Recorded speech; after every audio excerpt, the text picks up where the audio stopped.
Hey there, Jimmy God, what you gonna do when you're out in the real world? Behave yourself! I live in New York City, and if my dog ever got off the leash, I would have a heart attack. But I know she'll come back because I taught her the recall, which is one of the most important behaviors you can teach your dog. It could save their lives.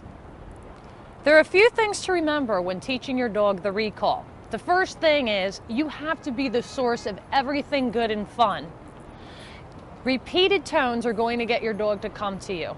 Have a happy voice, a sing-songy voice. Also, remember this. Don't run after your dog if they've gotten loose or if they're off their leash. Because if somebody started running after me, I'd run in the opposite direction. And the same thing goes for dogs. It's really important that you follow the progression of the recall exercises. Because in order to get a solid recall, you can't skip these steps. Get your dogs used to having their collar grabbed. You have to hold on to something once they get to you.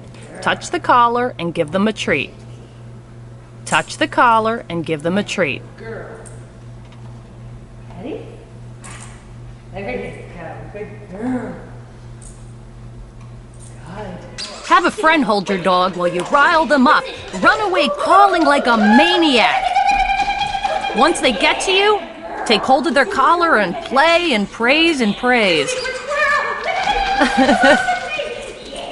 There she goes, quick as lightning.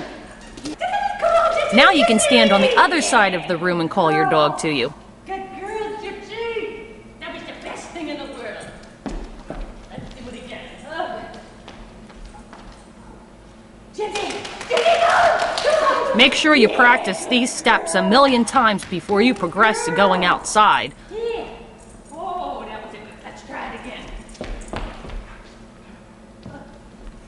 I wouldn't be afraid to look a little bit strange because this really does work in the long run. Good girl. Once your dog is really consistent with coming to you when you call them, have them sit once they get to you. Call them over and lure them into a sit while taking hold of the collar. Oh, good, Gypsy. Gypsy, Gypsy, yeah, good girl. Oh, that's so nice. Get over here. The worst thing you could do is run after your dog when you're calling them. And what does she do? Run after her dog. Miss Doggy Doo is really excited and happy when she calls. Of course, he came right over to her.